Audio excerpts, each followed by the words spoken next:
on this episode of Swoop Luke. And in both scenarios, it's pretty much a win-win. Soft tissue injuries are preventable. Alright, let's roll the intro.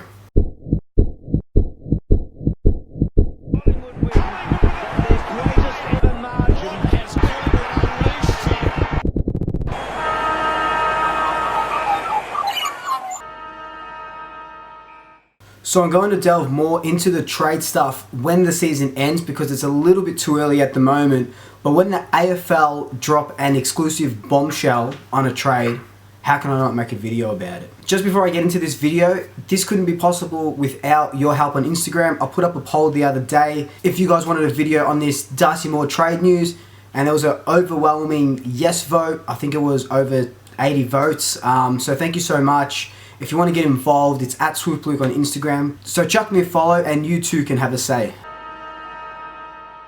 The other day, the AFL website came out with an exclusive column about Darcy Moore and how the Western Bulldogs are really targeting him this trade period. So they claim that the Doggies have up to $1.5 million in their kitty to recruit some A-grade talent to their club. And the Doggies are pretty much crying out for a key defender that will take them to their next finals chance, their next premiership chance, and Moore really fits their bill.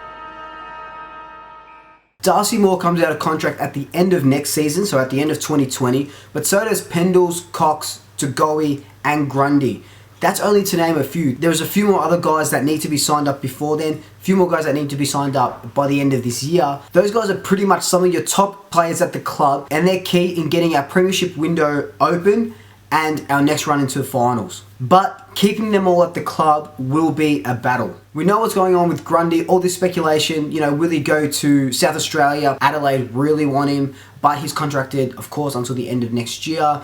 Do they make a trade for him this year? And the same kind of talk is happening with Darcy. You got to think that Darcy's only 23, and if he stays, he'll be one of the future leaders of the club, but he'll have to be enticed to stay. The AFL website does make a point to say that Darcy hasn't said that he's unhappy with the club at all, or that he wants to move. When we picked up Darcy in the first round, the Bulldogs actually placed a bid for him with their pick 5, and we matched that bid with our father-son. But already from a few years ago, the Doggies had sounded him out, and funnily enough, they really want him again. At the end of last year, before Darcy signed his contract extension, there was talks that he might go to Sydney. I didn't hear any talks about the Bulldogs, but we know what happened. He signed on, and he signed that contract extension.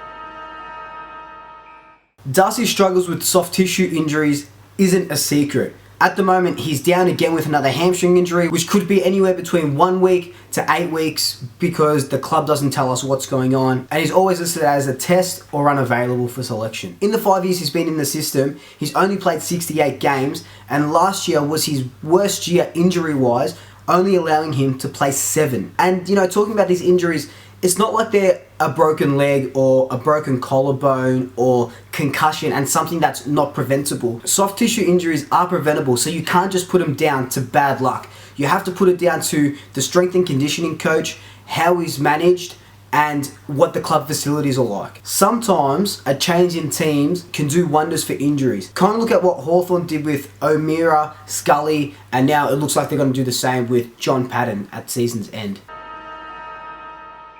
At the moment, the Bulldogs hold somewhere between picks 7 and 10, obviously depending on where they finish.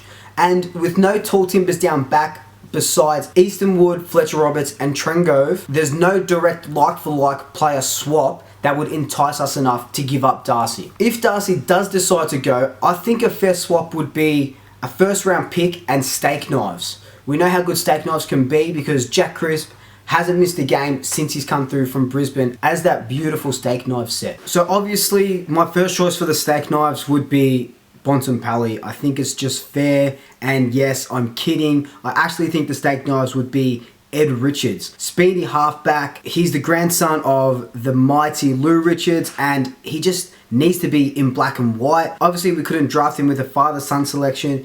The Western Bulldogs snapped him up. But like I just mentioned, would be great off that half-back flank, and it will allow Crisp to go into the midfield. We also don't have a first-round draft selection this year because we gave it to Brisbane in the Dane Beams deal. So that will be in the back of recruiters' minds. That first-round draft selection will be very enticing to maybe the Giants for maybe Jeremy Cameron.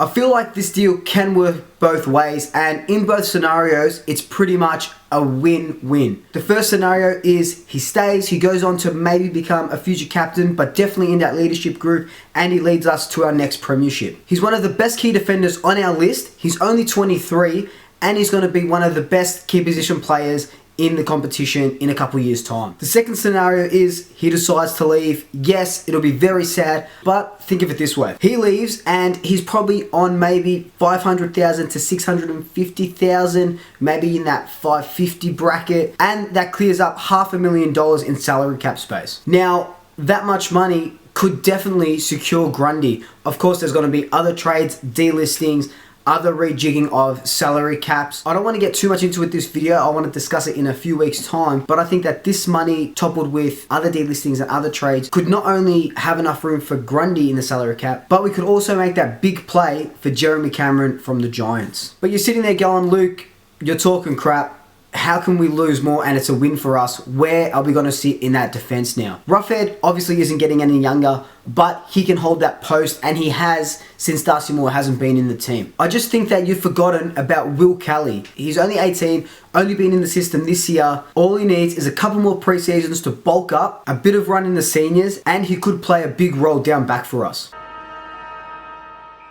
I'd personally like to see Darcy Moore stay. He's one of my favourite Collingwood players. He was in All-Australian form this year, and when he's on the park, he can match it with absolutely anyone. But that's the thing, he's barely ever on the park. If we could get a first rounder, another player, and freeing up to $600,000 in the salary cap, you'd be pretty silly not to take that while Moore still has value. But it's also for his sake. Maybe a change in club and a change in physios and doctors will do wonders for his hamstrings, and he could be that player that we know he is and we know that he can be. But it's just a double-edged sword. You're damned if you do and you're damned if you don't. Alright, so what are your thoughts on this format of video? I might do the same sort of things throughout the trade period or leading up to the trade period. Depends who you guys want to see me do trade scenarios on or what news pops up.